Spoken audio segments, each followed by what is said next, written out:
talking about this in relationship to how our digestive systems heal. But it isn't just in relationship to our digestive system. It's to the concept of how the whole entire body functions. And so my mission is to really try to save and change as many lives as possible through chiropractic and the Max Living 5 Essentials. Because, so many people, they come in and out of the office throughout the weeks and the days and the years, and they don't realize that, these 5 posters up here really represent a well-rounded way of looking at the human body to support it and to support healing through removing interference to our body's ability to heal. Because if there's constantly interference to our body's healing, if we're constantly in a chronic state of inflammation, then our bodies aren't able, it's like picking a scab. That cut, that wound, that whatever is not going to heal as well as it would if there wasn't that fuel there burning the fire, or feeding the fire, I should say. So many people, they end up, I hear this all the time, if I had known I was going to live this long, I would have taken better care of myself. Or another one that's common is, oh man, it's just too expensive to take care of yourself. Well, I'm going to give you a math equation that kind of shows that it's too expensive not to. One of the biggest things, people, they'll say, oh, well, if I'm going to really take care of myself, I got to go to the gym, I need to eat right, that means my groceries are going to cost more, and then I'm going to be going to chiropractor, I need to be taking supplements, I need to do all these things, and that's just too expensive. Well, let's think about this. A private room in a nursing home costs on average $8,200 a month. That's on average. Up here on the mountain, on Lookout, it's 10 grand minimum. And so when we think about that, Medicare, everybody thinks, well, my insurance will cover it. Okay, Medicare covers 100 days a year at 100% cost. So that equals 27% of the year, which equals roughly $26,568. So if you look at $8,200 a month, literally you're talking $98,400 a year in average cost.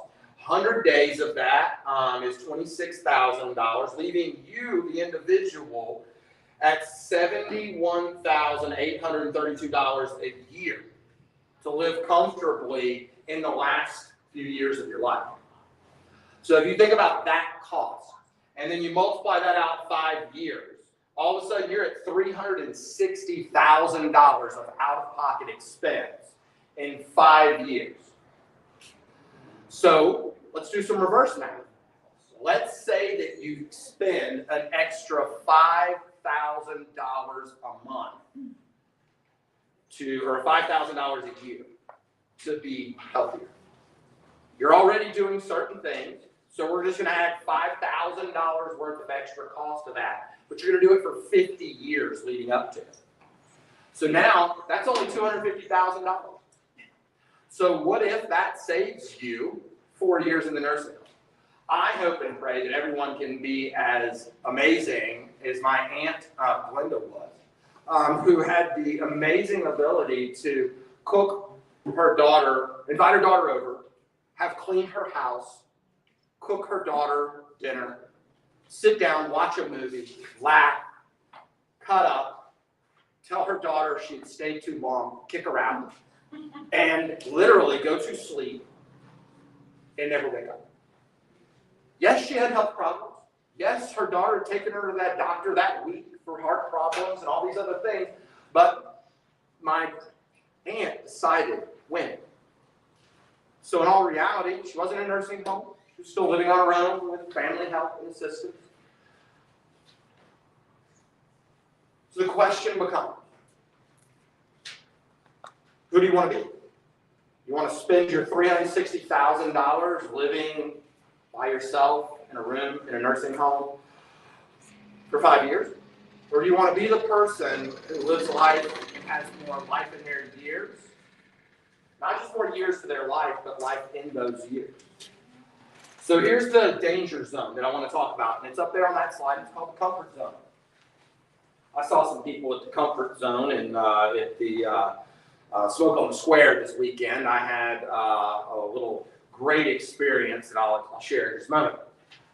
So when we think about health, it's not having a disease. So many people think, well, if I don't have a diagnosis and I don't have a disease, I must be healthy.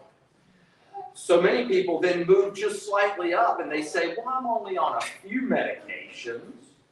I have to take these things. And so many people in my age group are on those medications. And I don't feel that terrible, so I must be healthy. Then moving a little further into the comfort zone is I don't feel that bad. I'm only on one medication. I only have problems if I do X, Y, Z. And so I just don't do X, Y, Z. I don't do that, and then I don't have problems. And then part of that comfort zone of health, other is people at the upper end of the comfort zone, they have sporadic healthy habits. What they'll do is they'll work out pretty good for a couple months of the year, and then they'll eat right for a couple months of the year, and they'll do this and that right for a couple months of the year, but nothing's very consistent.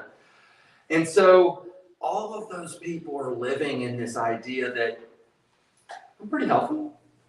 I'm kind of like everybody else I see. So I was at the kids' zone of the Smoke on the Square. And not because that's where I was actually playing, but that's where they put my booth. And I had the throwing stuff, marketing thing. I might have been in the kids' zone too, but I was there working, and I looked across at the inflatables. And there stood two fathers.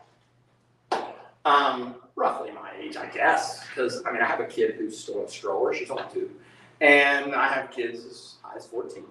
And so they're there holding strollers at the end of the inflatable. It's an obstacle course thing. And they obviously have some kids in the inflatable because they're standing there like forever with their phones, video, waiting for these kids to descend out. Well, kids ain't coming out. So these two dads who don't know each other, apparently, are both waiting there with their strollers, waiting for their kids to pop out. And one of the guys, they're both video, and he starts yelling, screaming at the guy, at this kid that's in the inflatable. And I'm standing there just watching. I'm like, hey, y'all watch this. I want to see what's going to happen, And so I see these two guys, and they didn't look to be in the greatest of shape. They looked very common, but not in the greatest of shape. And the kid is stuck.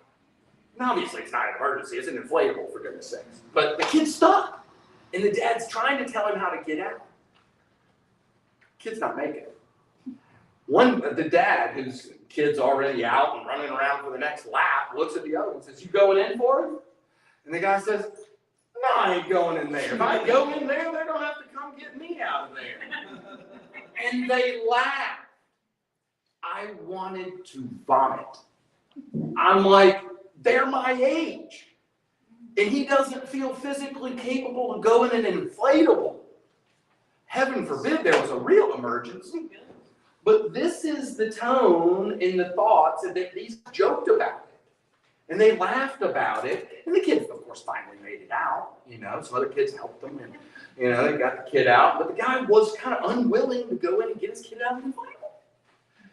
And I'm thinking, he's got another one in the stroller. Boy, that one's really in for it. Because if he doesn't get his health together, he ain't going to be capable to do much.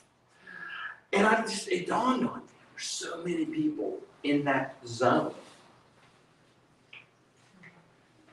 Well, real health is when your body's functioning close to 100%. When you're expecting health. When your habits are regularly dictating high energy. Yes, no disease, no diagnosis. It's all those things. Those are long since bad thought. They're gone. You're expecting to be able to do what you want to, when you want to, how you want to. does your digestive system play a role in it?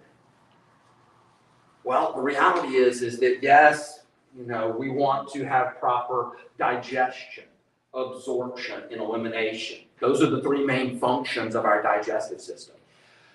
All so that we can have proper nutrient absorption. But we have to realize that digestion really starts in the mouth. Did you know that approximately 70% of all carbohydrates that will get digested, those enzymes that break those carbohydrates down come from your saliva?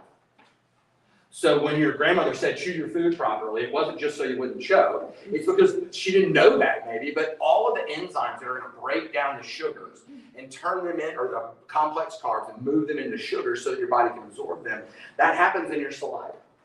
Then you swallow it, yeah, it goes through the esophagus, goes into your stomach, and yes, we know where the acid is going to break down that food, and then it's going to be moved over into the small intestines where it becomes a basic solution, and that is where your gallbladder has concentrated bile.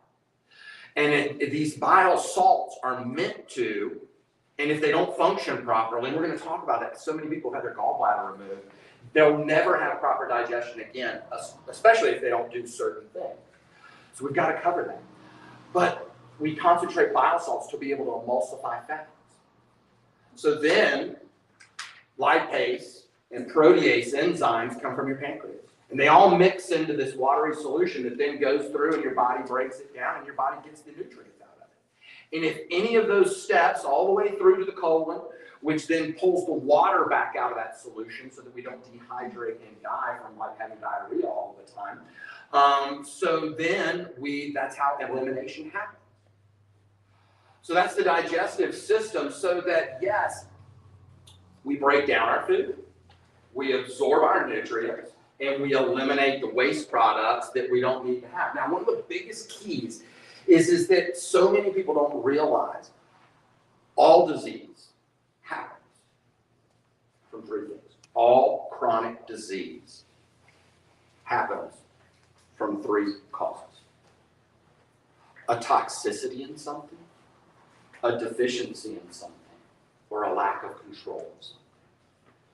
You can break all disease down into one of those three root causes. So when our digestion does not allow us to absorb things properly, we are left in a state of being out of balance, and we are deficient. If our digestive system does not work right and we don't eliminate things properly, our bodies are left toxic in anything. And then we're left in this state where our body and the digestive system, which is supposed to provide all nutrition to the body, building blocks of life, leaves us in a state where we are now out of balance. And the body cannot control and create homeostasis or balance inside the human system. So when we think about these things, it's really about, well, how does this apply to you? And then I want to kind of preface it. I want to step back and say, would you build your house out of cardboard? Would you try to build your window out of brick? Why? I mean, it's a perfect building block for a house, right? But you wouldn't build your window out of brick. Why? Because you want it to see through it. We build our houses out of different materials to do different functions. Our body needs different quality materials to rebuild our entire bodies. One of the biggest categories that we need to look at is this right here. I remind people all the time, these chicken nuggets are now about 9 months old. The fries and the buns are like 6 and 7 years old, if I'm accurate. It's 2016 and 2018 is when those are purchased. So they're still there, they're not degraded. So if a category of your life and food and the things that you eat fall into the fast food category, and you're getting it through a drive-through window, that's not real food. Otherwise, it still wouldn't be under the cake tray. How does your digestive system affect your immune system? Are you aware that at least 70% of your immune system is housed inside of your digestive system? Think about it. All of the invaders, things like bacteria, yeasts, funguses, parasites, all these things can come in through our digestive system. So our whole digestive system is lined with healthy microbes to help fight that off. And if that balance is out of balance, well, then our immune system can be depleted as much as by 70%. And so when we think about this, common autoimmune things like lupus, RA, psoriasis, IBS, MS, and type 1 diabetes have been found to have their root causes in the gut. I'm going to give you a little bit as it leads greatly into this next slide. So this study is from the autoimmuneinstitute.org, the relationship between autoimmune disease and gut microbes. So what they did was they took these individuals who had autoimmune hepatitis. Their livers were being attacked by their immune system. And what they did was they killed all their gut microbia with antibiotics. Clearance of the gut microbia with an antibiotic cocktail reduced the synthesis of dopamine in the intestines and exacerbated the liver damage. It was restored and recovery was obtained by replenishment of the microbes. This affected the iNKT, so NKT, natural killer T cells. The iNKT cells, together we propose that the gut microbe, nervous system, immune system, regulatory axis modulates autoimmune hepatitis. So literally by killing the gut microbes, they sent these people into worsening of hepatitis. Who would link your gut health to hepatitis, really? Or to autoimmune diseases in general? But this is one. 90% of the serotonin that will be produced in the human body is produced in your intestinal tract. 50% of the serotonin will be produced in the intestinal tract. So I want you to sit with that for a second. The neuro-gut immune system axis. These people were looking at it in relationship to hepatitis. But now that you know that 90% of the serotonin that's going to be produced in the human body isn't produced in the brain, how many people do you know have had problems with mental health and have spent countless years of their lives? Raise your hand if you know someone who's had mental health issues, like where they're depressed, or they have anxiety, or they have anything, right? I mean, we all do. And how many of them have been taking drugs to affect the 10% in their brain instead of the 90% in their guts? How many Parkinson's patients? How many nervous system, how many people with tremors, familial tremors, all these different things that people have shaking disorders for, how many of them are running around taking drugs and they're only affecting 50%? No one's ever talked to them about their gut health being half the battle. How robbed are they? What a disservice. So one of the biggest things that we want to do is that we want to understand that, yes, there's 100 billion neurons in the brain, but there's 500 million at least inside of the digestive system controlling that. So that's why there's such a gut-brain immune system axis, meaning all that serotonin that's being absorbed from the digestive system, produced by those gut microbes for us, has to be absorbed into our bloodstream. So if we don't have a healthy gut, it's coming right into our intestinals and right into our bloodstream, and we're deficient in it. And they were talking about that in autoimmune hepatitis. And so many of us think about dopamine as just a pleasure, right? Oh, I eat sugar, I get some dopamine, I feel good. You know, we see our kids do the same thing. But then we all kind of think, oh, wait, no, dopamine, wow. It really has a profound effect on Parkinson's and so fine motor control and things like that. We all kind of expand our knowledge in thinking about these things. But we are just scratching the surface on what we think of our brain chemicals, realizing that the concentration of dopamine in the intestinal tract literally affects autoimmune disorders. So think about, I love the idea, and this is one of the things that was made me so fall in love with chiropractic, was the general concept of removing interference to the body to allow it to do itself was the study of T cells and trying to develop gamma delta T cells to fight AIDS, was what part of my undergraduate work was done. And as we studied it, and the more and more I studied, I realized, as I was given a grant to do this research and develop this protocol for the University of Georgia, I realized that I turned it down. The professor gave me what he thought was going to be my golden ticket. And I told him, no, I'm going to go be a chiropractor.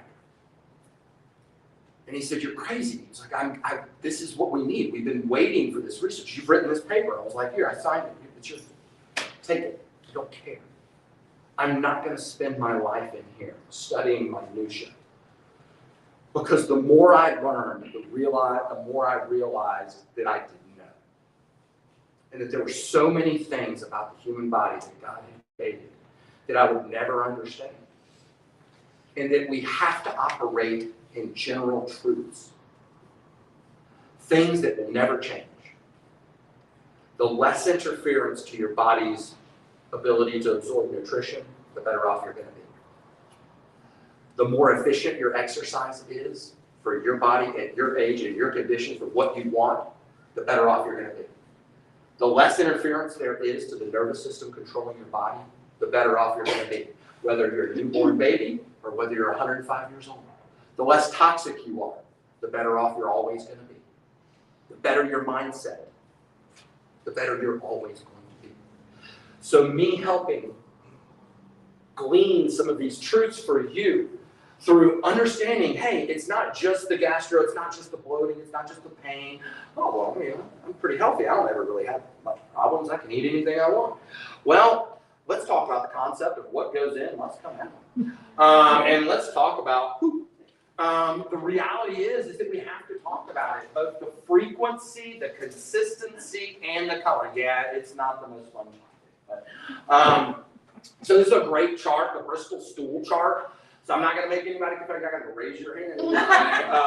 But so don't worry. I thought I saw some people getting ready to roll. And the fact is that this stool chart gives you an idea of what normal is and what isn't and why. And so yes, rabbit pellets are constipated, lumpy is constipated. And you have two different versions of normal, lacking fiber. Inflammation, and then inflammation and diarrhea is just absolutely your whole systemic from top to bottom, everything's inflamed. So knowing that, then you say to yourself, okay, well, it's not just what is it, it's what is the pattern of it. If you constantly don't oscillate somewhere right around normal, then that's a pattern.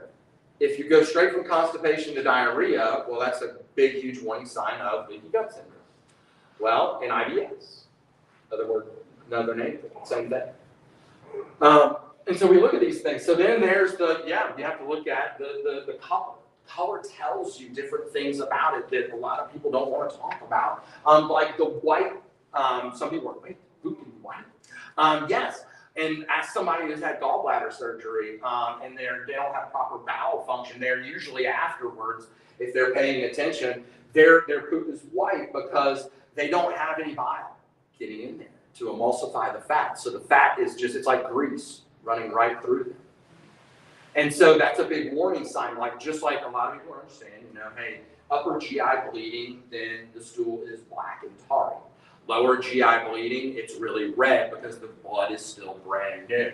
And then yellow is a big warning sign of acid reflux and or infection.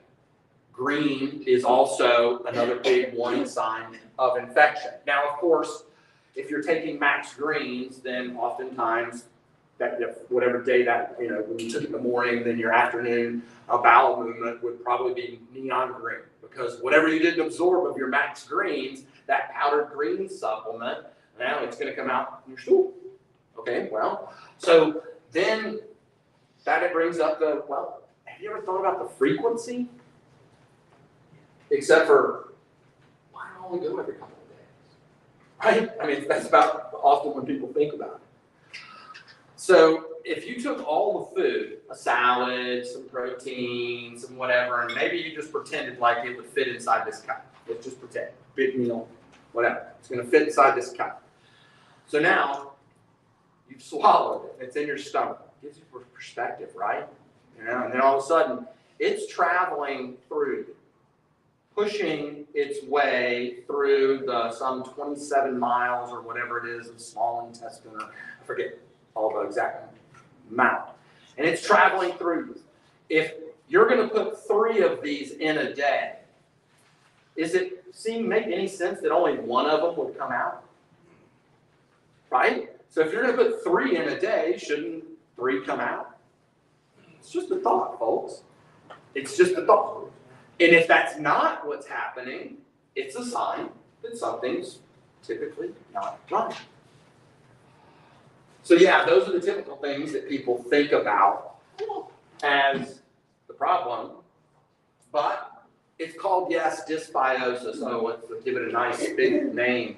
How about small intestinal bowel overgrowth is typically what it is. Small intestinal bacterial overgrowth. So one of the biggest things that a lot of people aren't readily aware of is that the skin problems that many people have, eczema, psoriasis, things like that. Those are big warning signs that the skin that runs through you is sick. This is just the skin on the outside of you. Are we aware that the skin is the 3rd largest detoxifier in the human body? So if your skin is sick on the inside, and you've impaired the 3rd largest detoxifier in the human body after the liver and the kidneys. Your skin is the next one. And so leaky gut syndrome, IBS, these are things that are the common diagnoses that happen. And so what happens is think about when you fall down or something and you skin your elbow. You get a strawberry maybe. It's not completely broken open. It's not ruptured. It's not an ulcer, but it is inflamed. So now that strawberry can happen on the inside. And just like your skin, once you've scraped it, it becomes more prone to infection. It's more vulnerable. If the slightest irritation makes it start bleeding, things like that. Same with the inside. Except that we call them gap junctions. So absorption of nutrients happens through what are called gap junctions.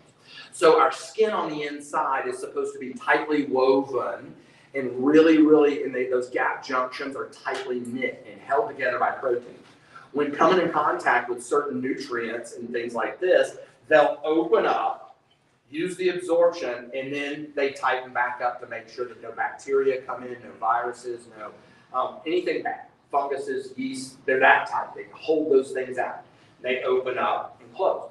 Well, when they get inflamed and there's chronic inflammation, they get swollen. So now they leak. That's why we call it leaky gut syndrome, which yields IBS. So now we've got these holes that are allowing molecules to come in that aren't supposed to be coming into the bloodstream. So then what happens? Our immune system works properly and goes and attacks those. But some of the common offenders, things like gluten and the proteins casein is one of them. And the way that lactose sugar changes under high pressure and boiling, which is the pasteurization process we use now, those molecules are very similar to some of our connective tissue, in our joints especially. And so our immune system starts fighting those, builds awareness and memory of them, and then while circulating throughout the body, trying to go back to the thymus or the lymph nodes or the spleen or wherever they need to go to create those memory cells, they come in contact with your joints. And they say, wow, that looks really similar. So now they start to attack us.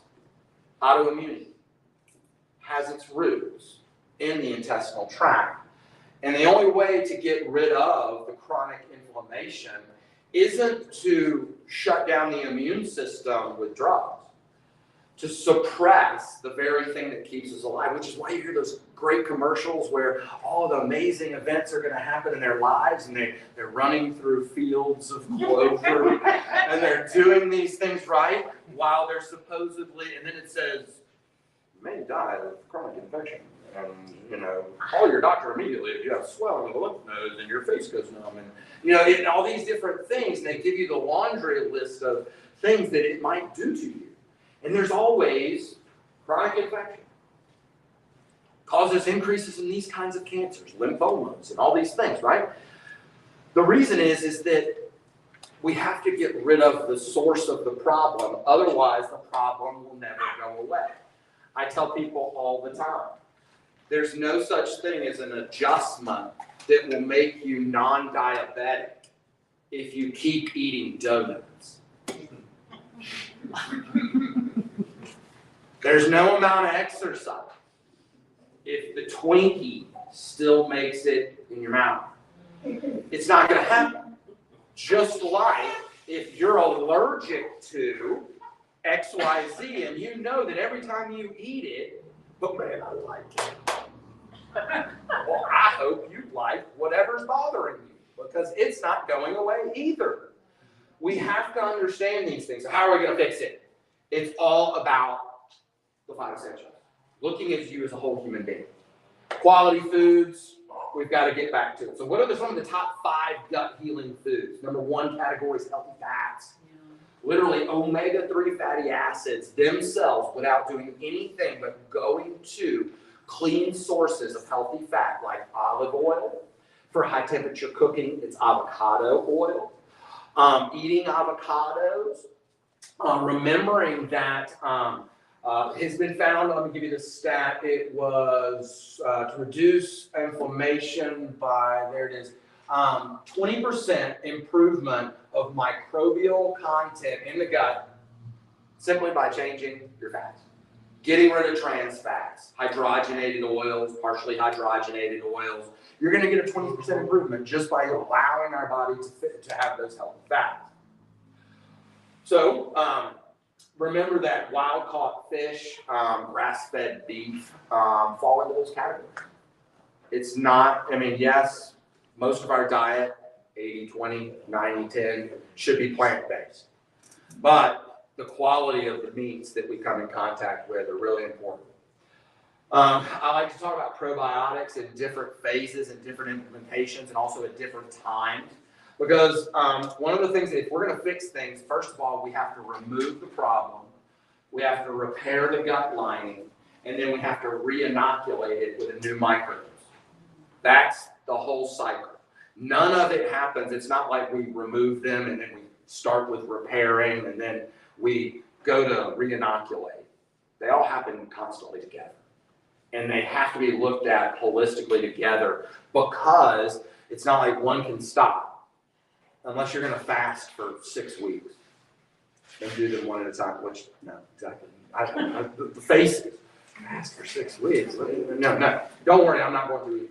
So probiotic-rich foods, things like kimchi, sauerkraut, kombucha, organic, whole fat kefirs, yogurts, things like that. These are the things we're going to talk about using. So, and they need to be done at different times. I'll give you one of my favorite breakfasts is a whole fat Greek grass-fed yogurt.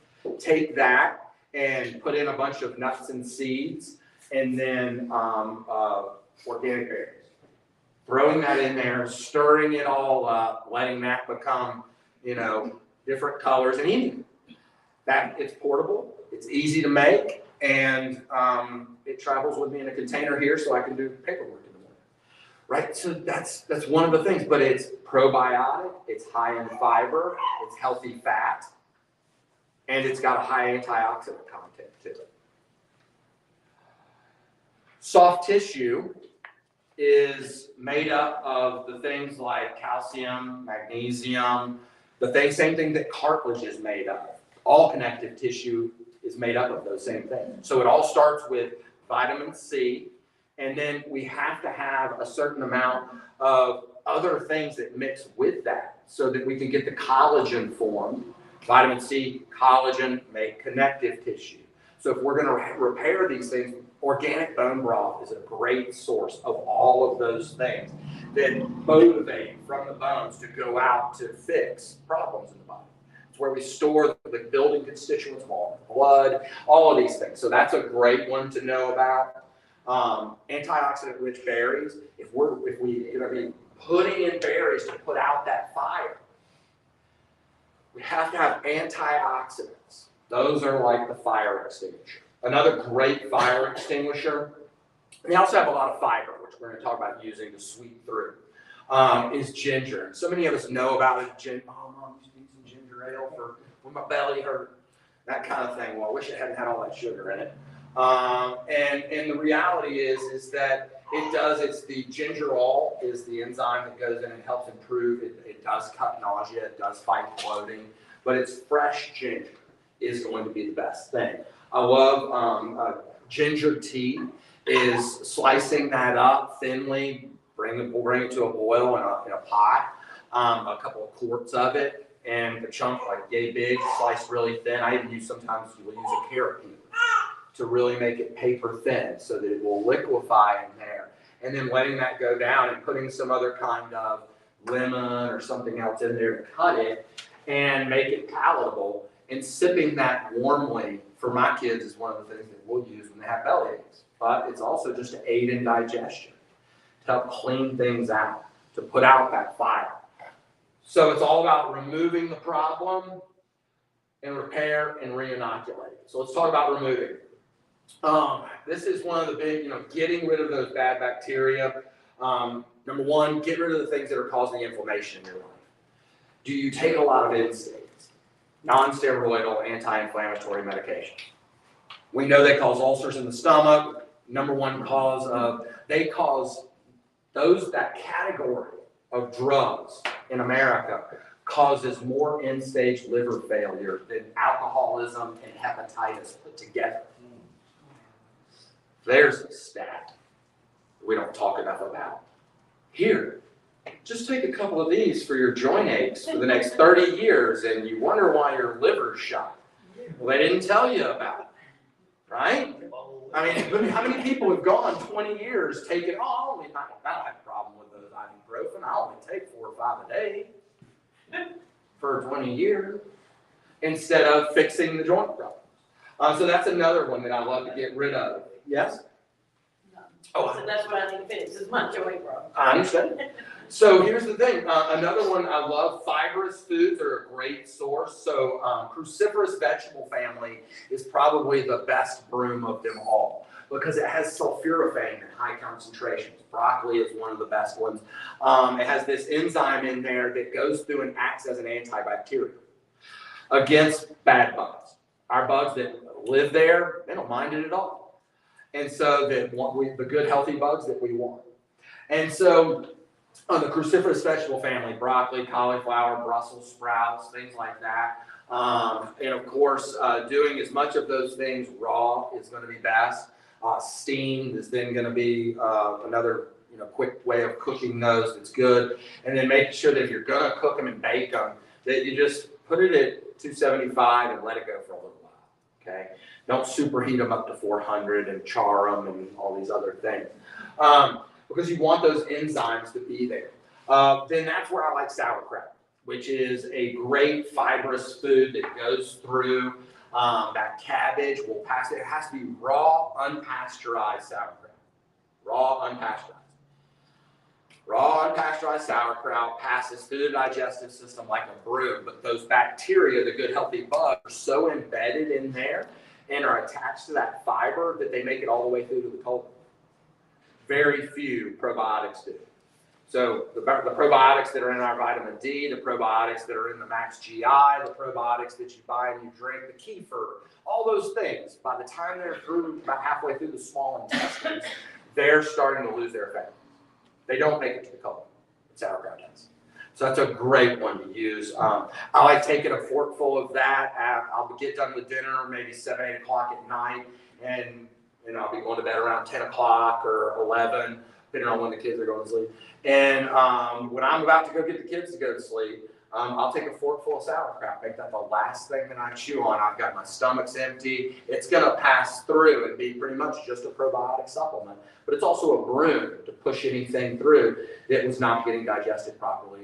I think it's a great way, and it's made a big difference in how much weight. Because remember, let me go back. Some of you, might not know this. That I grew up, had some things not go right in my life as a young kid, and found Mountain Dew and Doritos.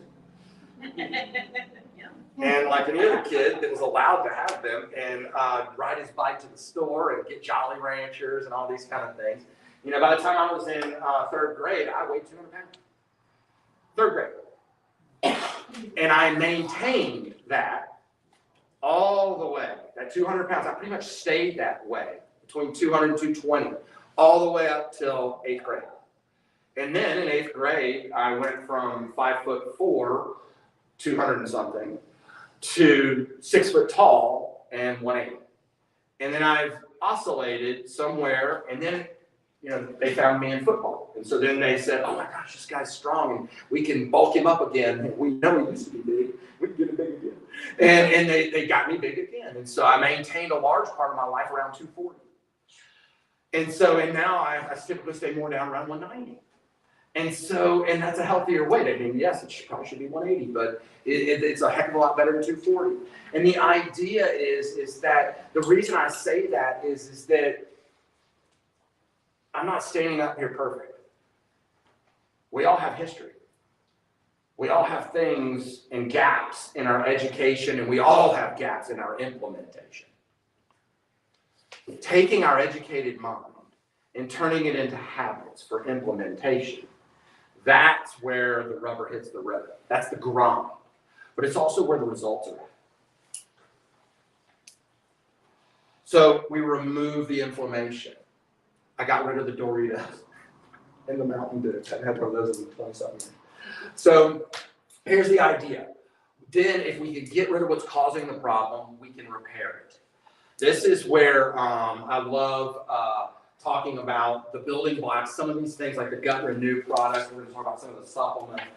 The bone broth is one of the things that gives you those building blocks, but eating foods that have connective tissue in them, cartilage pieces, things like that, supplementing with vitamin C, supplementing with collagen-like things, but eating literally the gristly, a little fattier parts of meat, of chicken, of beef, things like that, of fish.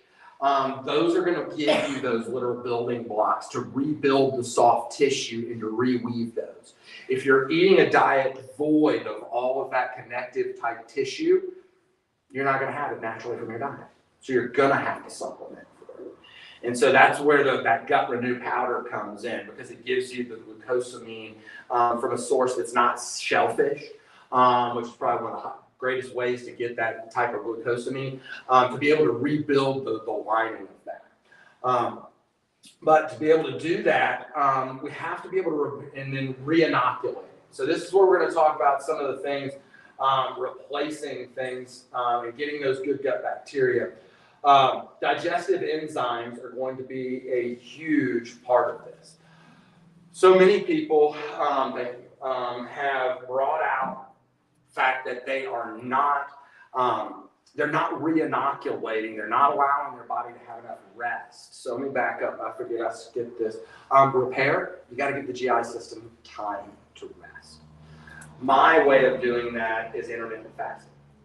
I think it's the most easily implemented.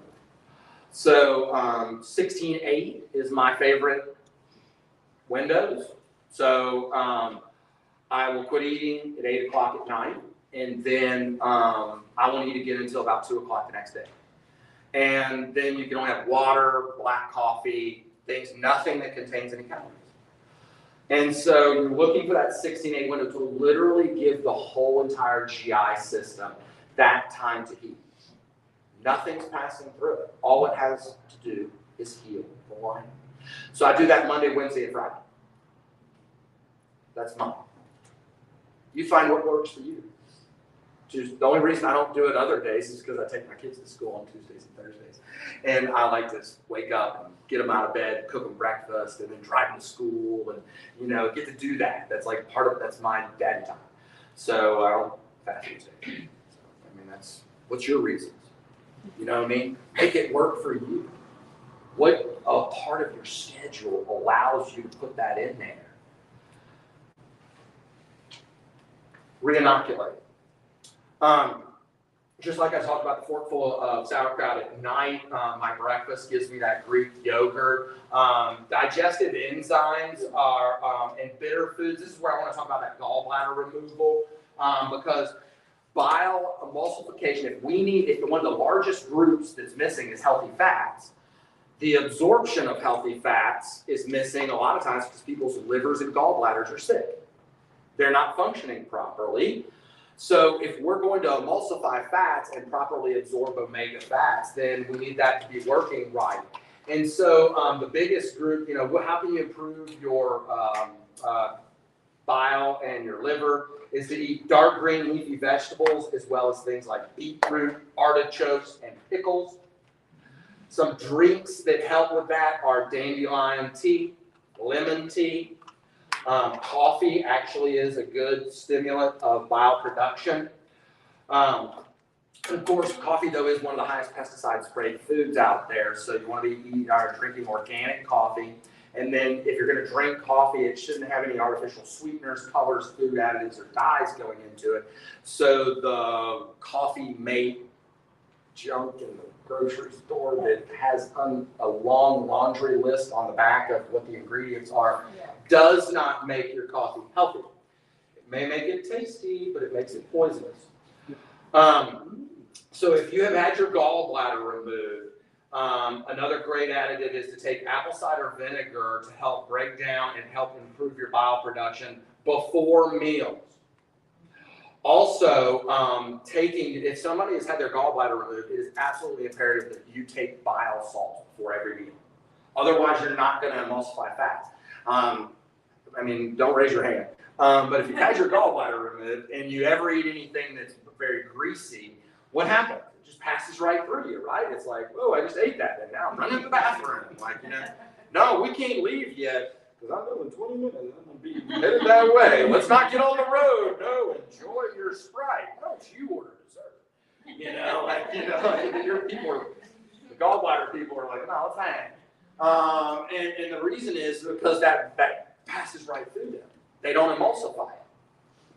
So we need to emulsify. Just like soap emulsifies the fat and pulls the grease off of our dishes, well, bile is meant to be there to help us emulsify those omega oils. So there's another thing that you would have to add to your supplement wheel.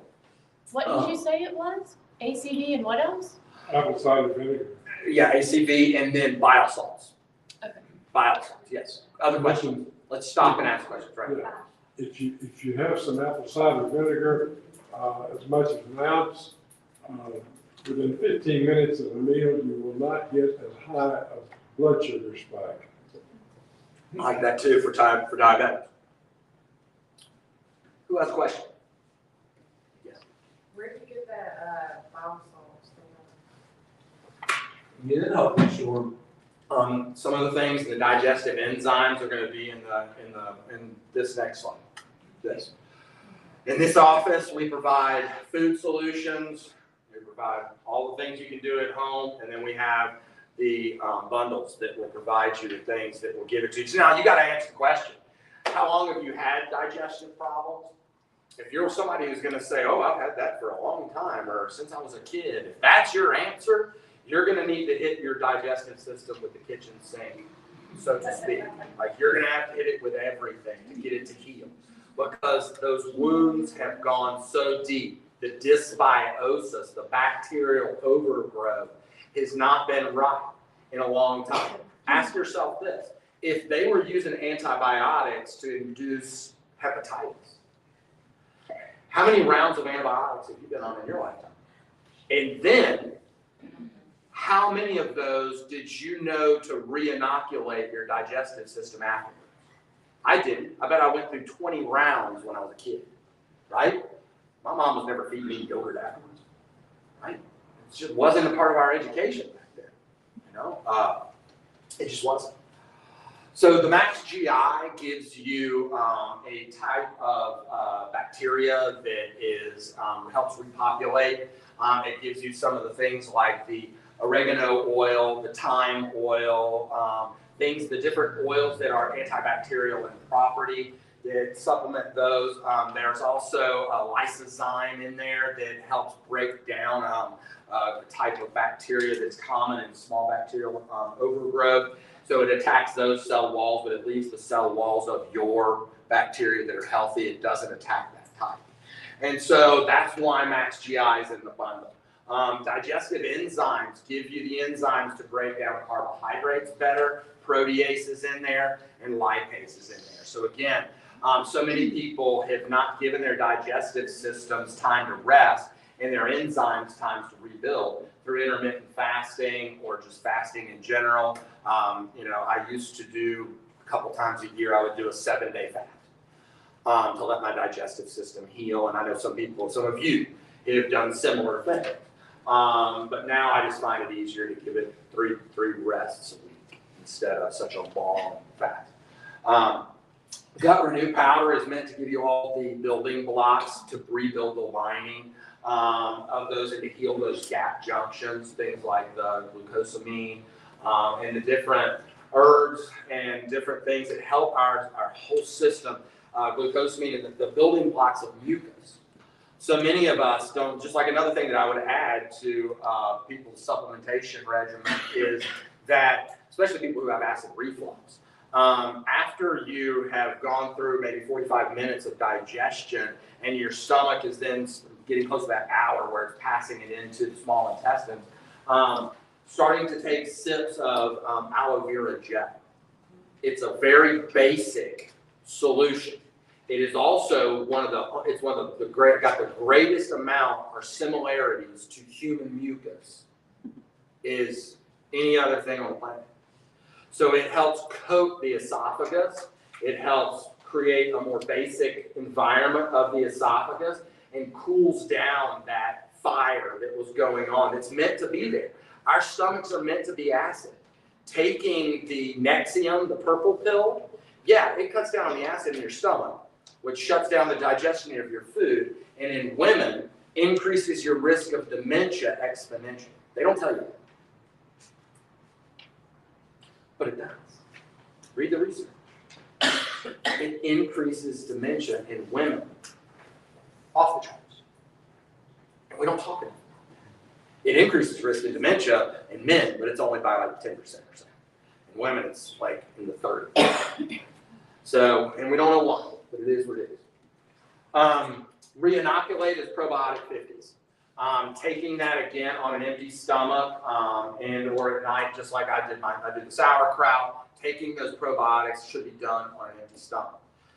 Just like other things that people don't talk enough about with supplementation is vitamin D has to be taken with fat. It's fat-soluble vitamin.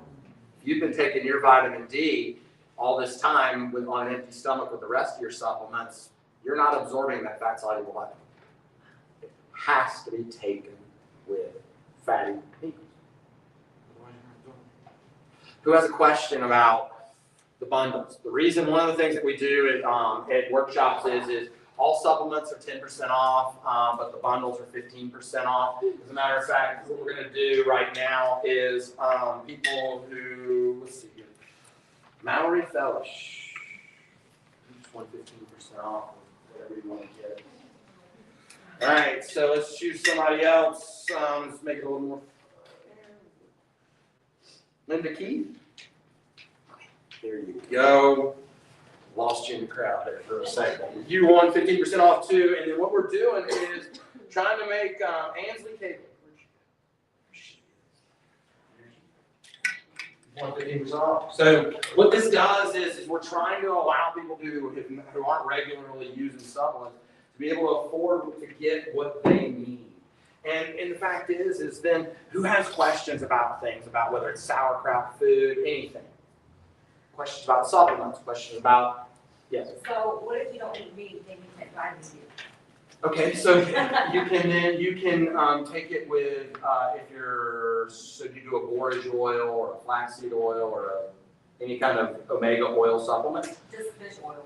So if you're doing fish oil, then just take it when you take the fish oil. Okay. And or take it with nuts and seeds. Remember, it's not just about meat. It's not just about oil. It's when you're eating other fat-containing foods.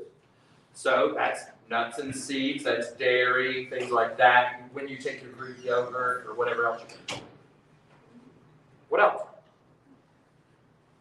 What do you do if you there's like a ton of foods I can't eat because I don't have my saliva glands don't work right, so I can't Okay. swallow them, I can't eat them. But that's why, like, I use the in the picture, I put the gut renew powder because they also have it in pill form.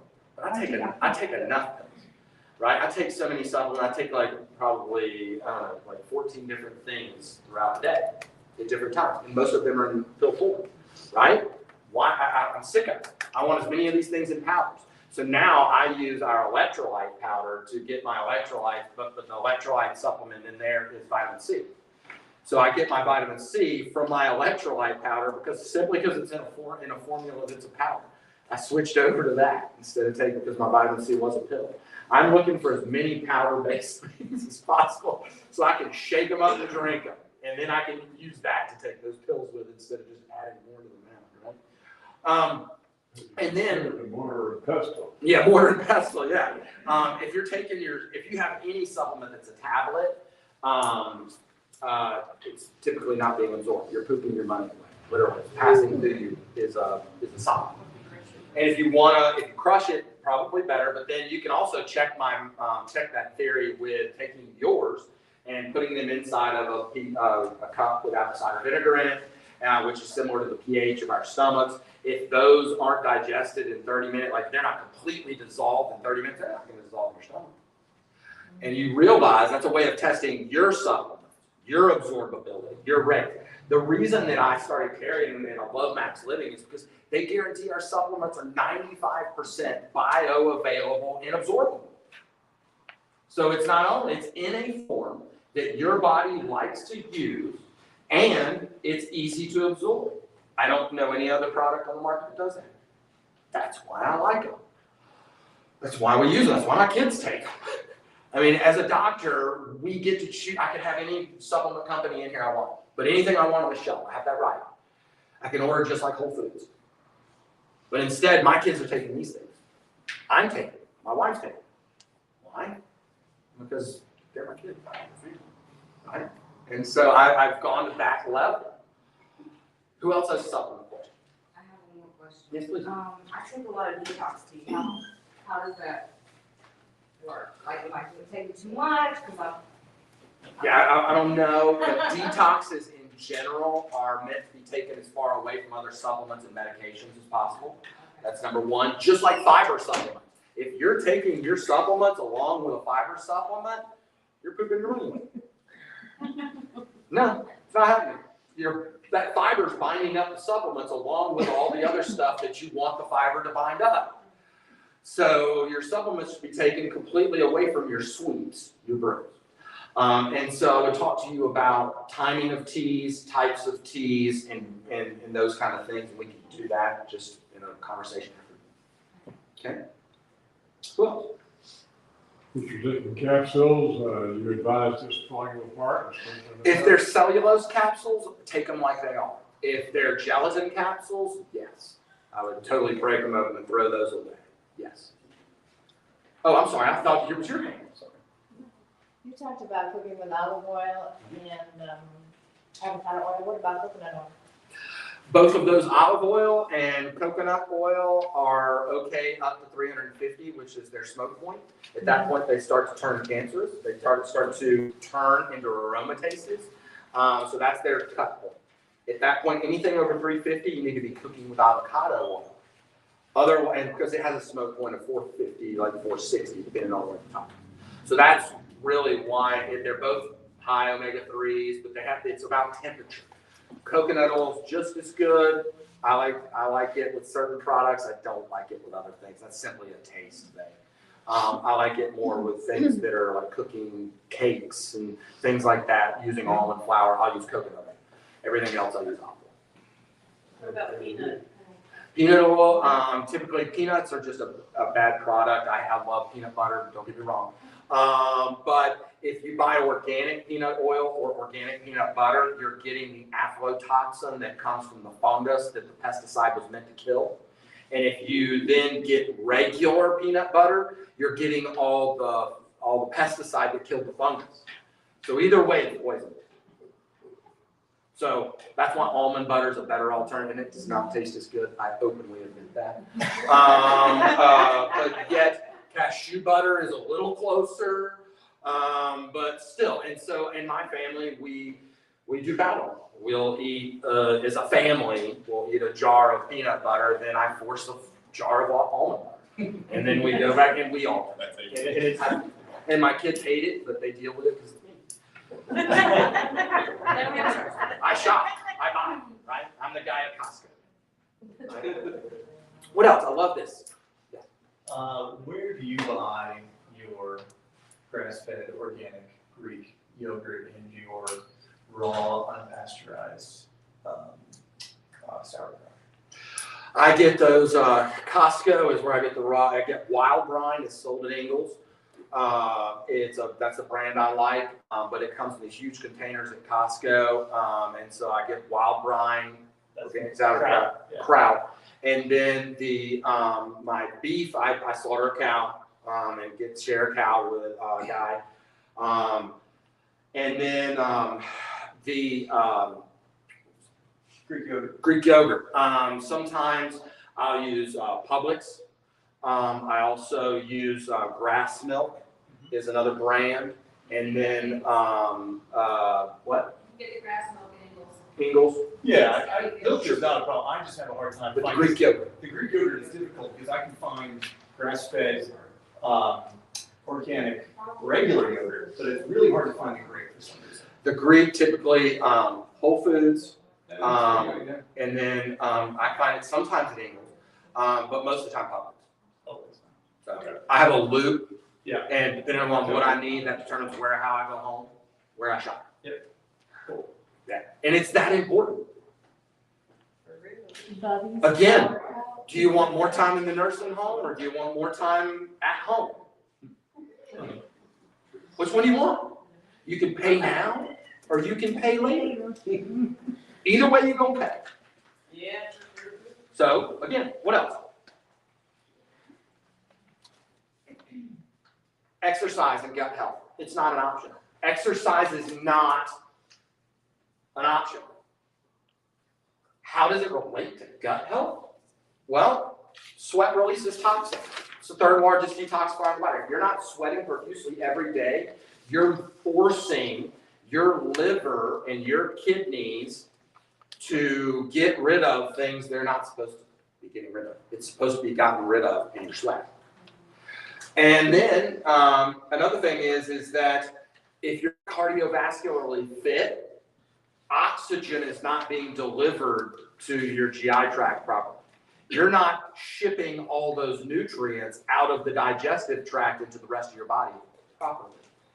So you're setting yourself up for deficiencies, toxicities, and a lack of control, which is the cause of all chronic inflammation, which is the cause of all disease. A toxicity, a deficiency, or a lack of control. I don't want to focus too much on toxins here, except to say processed food, because I'm going to hold, at the beginning of the year next year, we're going to do a whole workshop just on toxicity.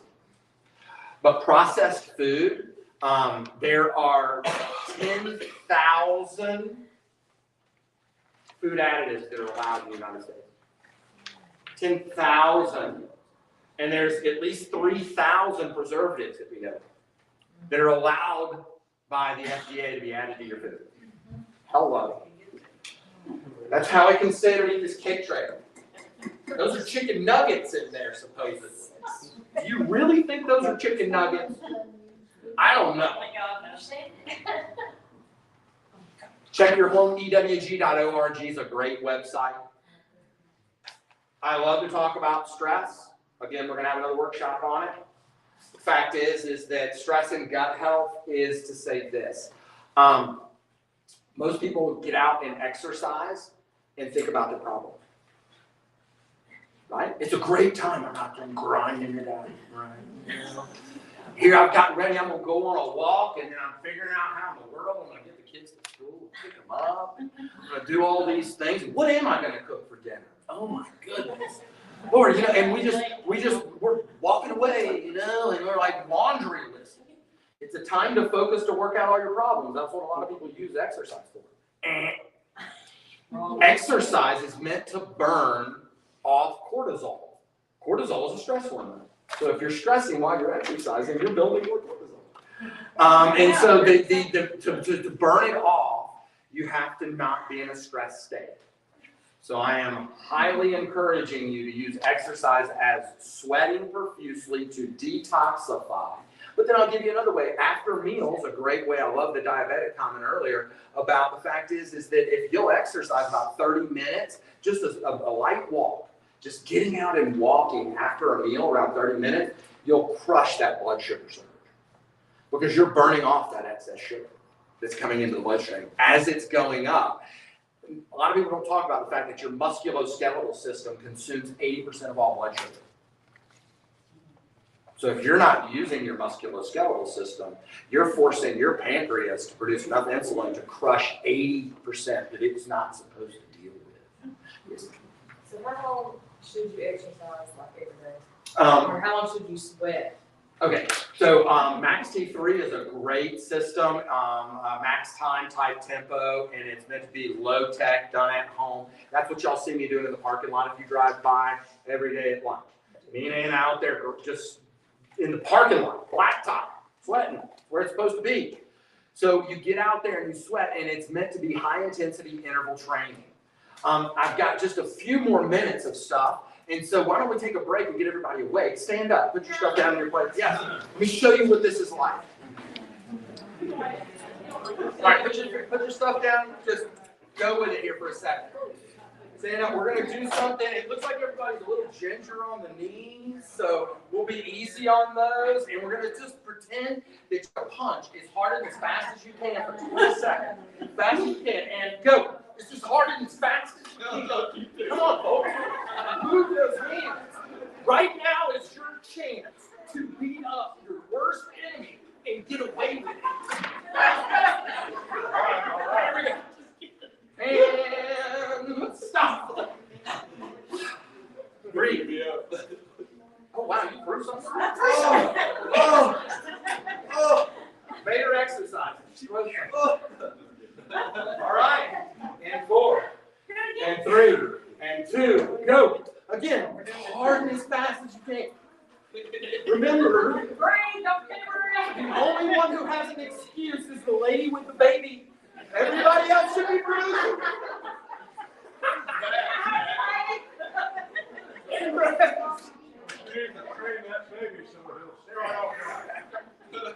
All right.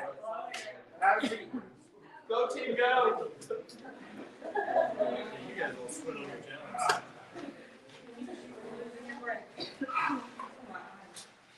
challenge. So folks, that's high intensity interval training. Low tech, in your house, right here. You know? It can be squats. It can be running in place. It can be sit-ups. It can be anything. Max T3 is just a great site that teaches you these exercises. One of the things that I fail to talk enough about in these workshops is chiropractic. How does it all work? Your brain subconsciously controls all of your function. But 90% of all of the nerves in your body cannot signal pain. They are physically incapable of the signal pain. Approximately 10% are capable of sending nociception, damage, to the brain. The other 90% are either motor signals going to tell organs what to do, or sensation signals coming back to the brain, telling it what is functioning, whether you were throwing punches or whether you're sitting down. Your brain has to know it knows where every hair on your body is. It knows where your joints are moving, and it does so while delivering the oxygen, dilating the blood vessels, balancing you, tightening and loosening muscles. All of that is happening subconsciously every millisecond. This is the way God made us. Yes, it's a miracle. And it's amazing. But that 90% means that 90% of the time you have no idea if something's wrong with your nervous system. None. You have a 90% chance of not knowing if you're subluxated. Subluxation is a misalignment of a vertebra such that it gets stuck and it can no longer move as it should, and it causes inflammation around the spinal cord and the nerves. Whatever's at the end of those nerves no longer functions properly. If that's your pancreas, now how does your pancreas affect the rest of your body? Very profoundly, right?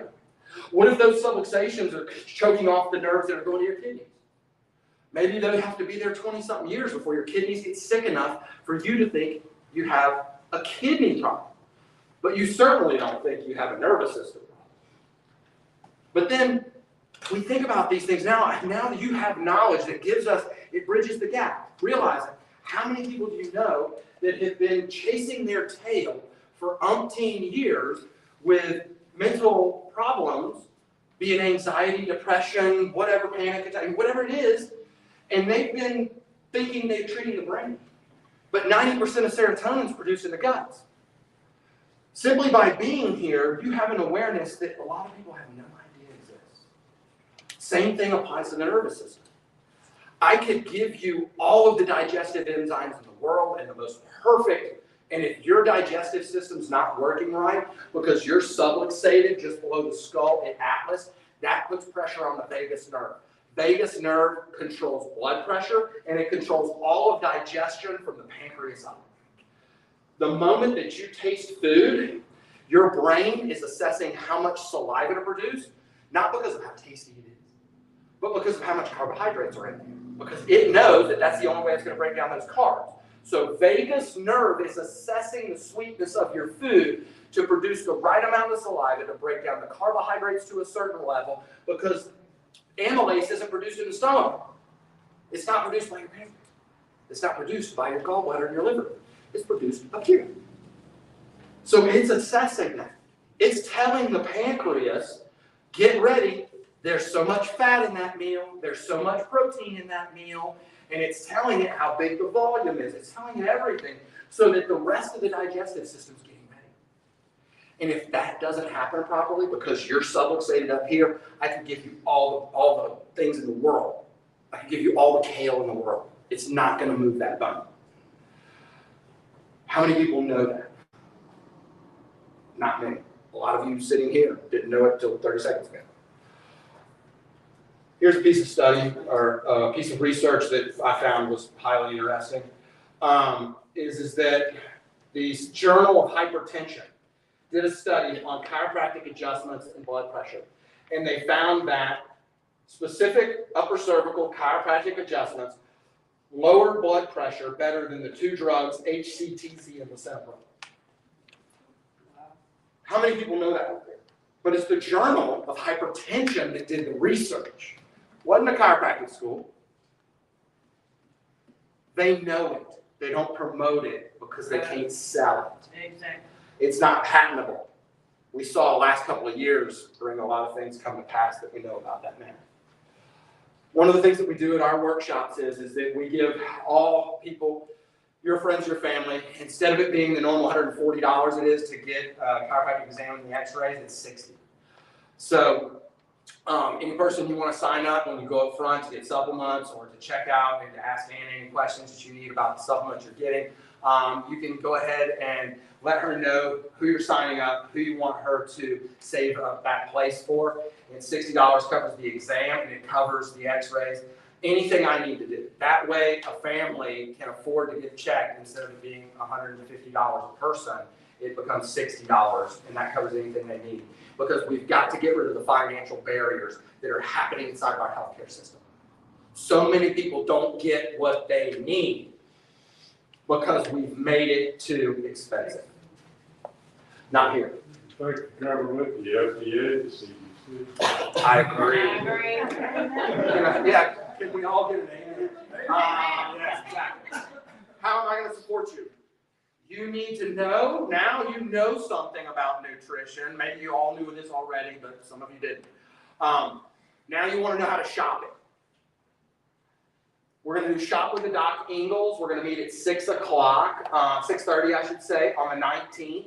And we're going to be there at the 19th. And we're going to meet there in the bakery to start out where you're not going to buy anything.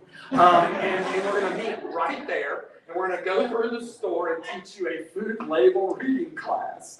Isn't that kind of mean? But it's true. It's I knew fun. you had me. It is fun.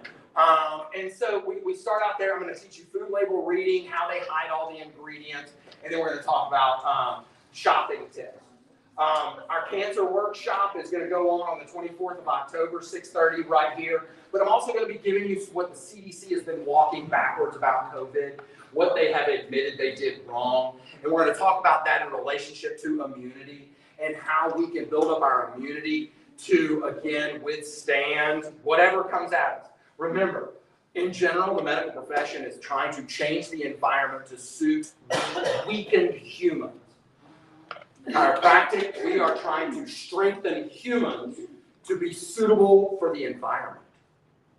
We should be strong enough to withstand the next wave. If you don't expect to be, then don't expect to be.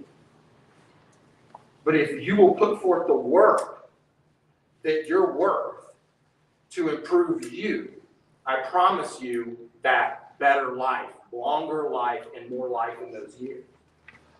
MLX, we're coming up on the 22nd of this month. I'm going to Orlando to corporate. I'm going to be taking classes to come back to learn how to serve you better. But that's also an opportunity for me to ask the big wigs questions. So in the coming days, you come in for your adjustments. You let me know what questions you have.